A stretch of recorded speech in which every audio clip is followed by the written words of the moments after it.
अपनी अपनी बात रखना चाहते थे लेकिन समय नहीं है।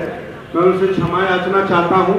भिखुड़ी संघ भी हमारा यहाँ पर आया है, वो भी अपनी बात रख, बिहार से भंते जी आए हैं, वो भी एक मिनट बोलना चाह रहे थे, लेकिन माननीय मंत्री जी से मैं निवेदन करूंगा कि वो सार गर्भित बात अपनी करेंगे तो हो सकता बाद में इन लोगों को मैं बोलने का मौका दे दूंगा, क्योंकि लोग अभी जमने वाले हैं, जाने वाले नहीं। तो आदरणीय माननीय स्वामी प्रसाद मौर्य जी, इस देश में बहुजन आंदोलन के योद्धा, ये जो बहस देश में छिड़ी है कि दोस्त कौन है दुश्मन कौन है, उसके आप प्रणेता हैं। और कह सकते हैं कि अगर साउथ में कोई अगर पेरियार है, पेरियार स्वामी रामन नायकर, तो उत्तर भारत में अगर हमारे स्वामी जी को पेरियार कहा जाए तो कोई उसमें अतिशयोक्ति नहीं होगी। तो इतने लगन से, मेहनत से, तमाम पदों को छोड़कर, तमाम छोटी चीजों को छोड़कर वो हमेशा किशन मुंडन की बात करते हैं। आइए आपके जो चाहने वाले माननीय बेकार हो रहे हैं और बैरिकेडिंग तोड़ने वाले हैं,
आज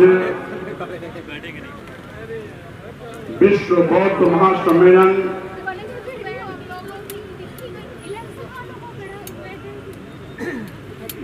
में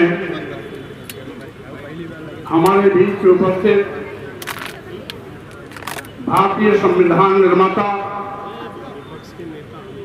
परम पूज्य बाबा साहब डॉक्टर अम्बेडकर जी के पौत्र,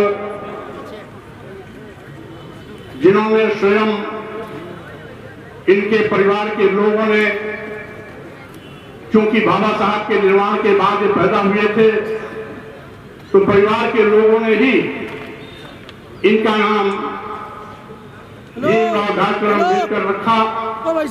हमारे बीच में विराजमान है, आपको संबोधित कर चुके हैं। इसके साथ ही साथ हमारे बीच में हम सभी को आशीर्वचन देने के लिए यहाँ पर विराजमान पूज्य भिक्षुगण एवं भिक्षुणीगण, सभी देश के विभिन्न प्रदेशों से आए हुए सम्मानित अतिथिगण, नेपाल से भी पधारे हमारे सम्मानित अतिथि के साथ साथ मंचस्थ सभी मेहमान साथीगण, और इसी के साथ मंच पर विराजमान विधायक भाई वाचस्पति जी, दूर दराज से आए हुए सभी उपासक एवं उपासिकाएं, भाइयों बहनों, नौजवान साथियों, पत्रकार बंधुओं, सबसे पहले इस भव्य और ऐतिहासिक कार्यक्रम का आयोजन आज सरदार पटेल संस्थान में स्थापित संपादित हो रहा है। ये देन है पूज्य भंते सुमित रंजन जी का। इसलिए मैं अपनी ओर से, आई हुई जनसमाज की ओर से भंते सुमित रंजन जी को बहुत बहुत बधाई शुभकामना देना चाहता हूं। साथियों, आप जानते हैं विश्व में भारत की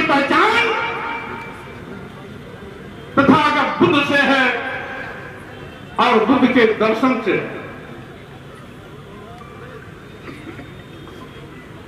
यहां तक कि हमारे देश के प्रधानमंत्री या राष्ट्रपति दुनिया के किसी भी देश में जाते हैं तो वहां पर भारत के विषय में भारत की ओर से प्रतीक के रूप में दूसरे देशों के राष्ट्राध्यक्ष को तथागत बुद्ध की प्रतिमा दी जाती है। और साथ ही साथ जब कभी शांति की बात आती है तो हमारे देश के प्रधानमंत्री जी भी कहते हैं हम उस भारत से आए हैं जहां बुद्ध पैदा हुए थे, और जहां बुद्ध की बात होती है वहां युद्ध की बात नहीं हो सकती है। ये भारत की पहचान बुद्ध से है, ये हमारी अतीत गौरवमयी संस्कृति है। हजारों साल तक ये भारत बौद्धमय था। नागवंश, कभी नागवंशी शासक, कभी हयवंशी, कभी वत्स साम्राज्य, कभी नंदवंश, कभी मौर्य साम्राज्य, कभी पाल साम्राज्य और महाराज हर्षवर्धन तक ये सिलसिला लगातार चला आता रहा। आप जानते हैं ये जो कुंभ मेला का आयोजन इस संगम तट पर होता है, इसका भी श्रेय बौद्ध राजा महाराज हर्षवर्धन को जाता है, क्योंकि ये परंपरा उन्होंने शुरू की है। आज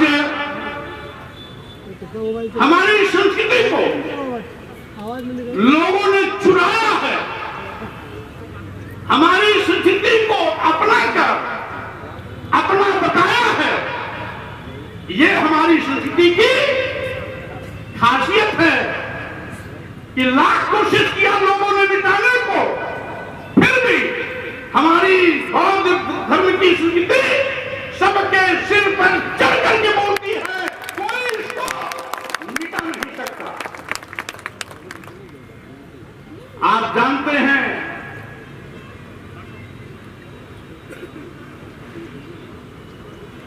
आज लगभग 60 देश भगवान बुद्ध के दर्शन पर चलने वाले देश है। चीन और रूस जो 100% कम्युनिस्ट था, वहां भी 40% लोग आज बौद्ध धर्मावलंबी हो गए हैं।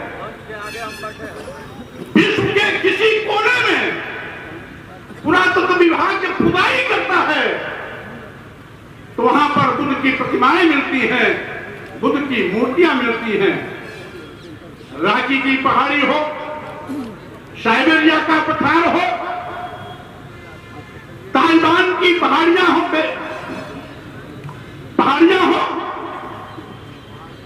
और इसी तरीके से आपकी भारत भूमि में चप्पे चप्पे पर जब भी पुरातत्व विभाग ने खुदाई की तो वहां बुद्ध मिलते हैं, बुद्धकालीन इतिहास मिलता है।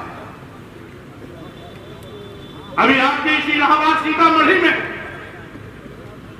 घाट पर पक्की सड़क बनाने के लिए खुदाई हुई, जेसीबी से खुदाई हुई तो वहां लगभग 6 फुट ऊंची बुद्ध की प्रतिमा मिली। गंगा तट में हाईवे बन रहा था, बदाई में खुदाई हुई तो बुद्ध की प्रतिमा एक नहीं अनेकों मिली। अयोध्या में 3 बार खुदाई हुई, तीनों बार वहां बुद्ध और बुद्धकालीन अवशेष मिले। आज चप्पे चप्पे पर बुद्ध है, बुद्ध का दर्शन है, बुद्ध का विचार है। आज से लगभग पहले तथागत बुद्ध पैदा हुए थे